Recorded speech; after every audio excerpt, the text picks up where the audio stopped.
Olá, meu nome é Aline Neto Nuncio, sou professora de Ciências e Biologia da Rede de Ensino Apogeu Novo Horizonte.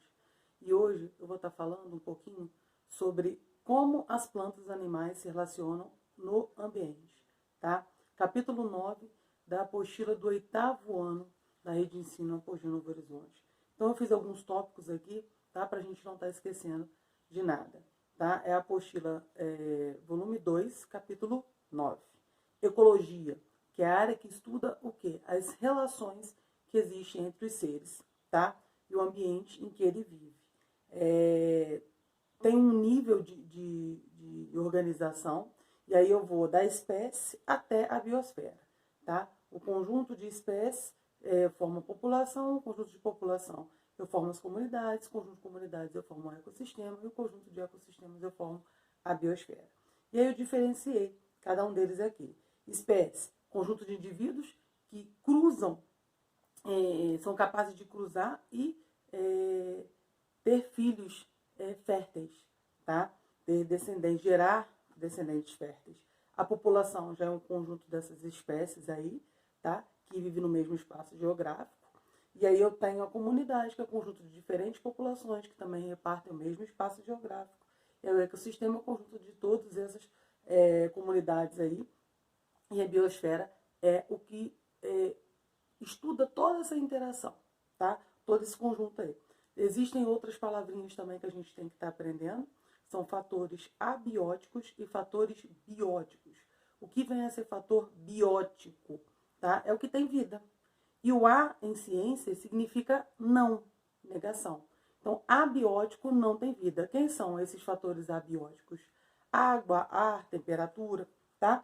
E aí, outras palavrinhas também que eu destaquei aqui para a gente estar conseguindo ter uma definição bacana para a gente estar depois falando sobre o capítulo 10, tá? Que é habitat e nicho ecológico. Aqui a gente precisa de ter uma atenção muito grande, porque habitat é o lugar que o indivíduo mora. E nicho ecológico é como ele se comporta, tá? É a maneira de vida dele, tá? Então a gente precisa de ter muito cuidado com essas duas palavrinhas. As pessoas costumam confundir muito habitat com nicho ecológico. Nicho não é lixo, nicho ecológico é o modo de vida do ser e habitat é onde ele vive. Aí eu vou falar um pouquinho para vocês de relações ecológicas. Tem alguns tipos. Tem os tipos de relações ecológicas intraespecíficas e interespecíficas. Intraespecífica são relações ecológicas de seres da mesma espécie. E intraespecíficas são relações ecológicas de espécies diferentes. Essas relações a gente está falando em relação ao convívio, como eles vivem, tá? O habitat deles, tá? Até o nicho ecológico mesmo, tá? Então, as relações, elas têm esses dois tipos, intraespecífica e interespecífica. E aí, dentro da intraespecífica e da interespecífica, eu tenho as relações harmônicas e as relações desarmônicas. Então, eu vou ter relações intraespecíficas harmônicas, que eu vou falar para vocês quem são, relações intraespecíficas, né, e interespecíficas harmônicas. Vou ter relações intraespecíficas desarmônicas e interespecíficas desarmônicas também, tá? Quem são? Separei todas elas aqui direitinho para vocês, tá? Então, eu coloquei aqui, ó, relações intraespecíficas harmônicas, colônia e sociedade. Quem é a colônia? Nada mais é do que indivíduos que são unidos fisicamente, tá? Eles vivem junto ali, pode ter funções separadas ou não, tá? Mas eles vivem unidinhos ali. Quem são? Corais, caravelas, tá? Bactérias, fungos. Aí eu tenho a sociedade. Quem que é a sociedade? Aquele filme que a gente conhece do B-Movie, não tem o filme do B-Movie? A gente conhece muito bem esse filme do B-Movie, tá? Lá no B-Movie eles vivem em sociedade. A formiga Z, lembra do filme da formiga Z? Então, B-Movie e a formiga Z, eles vivem em sociedade. Eu vivo no mesmo local, na mesma espécie, porém, eu não sou unido fisicamente. Mas eu sou bem parecido, bem igualzinho, e aí eu tenho as funções separadas, tá? A gente chama de castas, né? O trabalho delas aí. Abelhas, cupins e formigas é o mais comum. Em relação intraespecífica desarmônica, aí o negócio é diferente. Eu não tenho aquela tranquilidade, aquela paz e amor. Eu tenho conflitos entre esses seres aí. Como é intraespecífica, é da mesma espécie, tá? Então, para começar, eu vou falar do canibalismo. Isso mesmo. Canibalismo é quando você come o outro da mesma espécie. Quando você come, por exemplo, nós humanos que comemos carne de boi, nós não somos canibais. Só seríamos canibais se comêssemos a carne humana, tá? Então, canibal nada mais é o cara que come o seu próprio... o cara da própria espécie, né?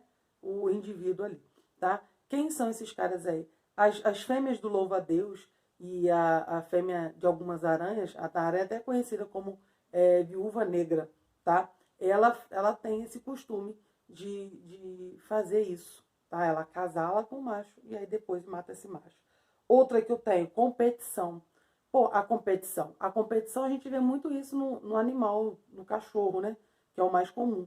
Ele vai competir por conta de uma fêmea, por conta de comida, por conta de moradia, tá? Então é a mesma espécie. Geralmente ocorre em todas as espécies esse tipo de relação. Interespecífica harmônica agora. Eu falei da intraespecífica harmônica e a desarmônica. Agora eu vou falar da interespecífica harmônica. Eu tenho mutualismo, protocooperação, comensalismo e inquilinismo, tá? Quem são? O que é mutualismo? Mutualismo é quando os dois se beneficiam, tá?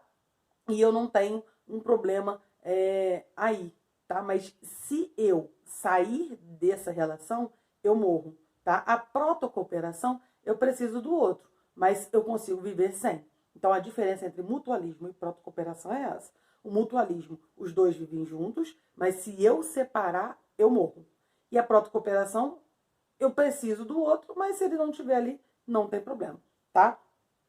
O mutualismo eu tenho os fungos nos líquens, tá? Eu tenho os links, protozoários e cupins também. E na protocooperação eu tenho o boi e o anu, que come o carrapato dele, tá? O comensalismo. O que é comensalismo? É uma espécie que se alimenta de restos de outra espécie. Por exemplo, o leão. O leão vai lá, mata a zebra, a hiena faz o quê? Pega o restinho da comida do leão, tá? Tubarão e peixe-piloto. Tubarão come e o peixe-piloto fica só esperando ali para conseguir comer alguma coisa que sobra do que o tubarão tá fazendo, tá? Aí o inquilinismo é a mesma coisa de inquilino. Você tem uma casa para alugar e aí você tem uma pessoa que mora lá. No caso aqui a gente não cobra aluguel, tá? Mas eu tenho uma pessoa que mora, né? Moradia, comida, e ali fica, tá? Eu tenho as plantas epífitas, que são as orquídeas, tá? E as árvores. A árvore tá lá bonitinha, daqui a pouquinho vem uma plantinha e fica em cima dela. Relações interespecíficas desarmônicas, aquela onde eu vou ter briga entre espécies diferentes, tá? Eu tenho a competição.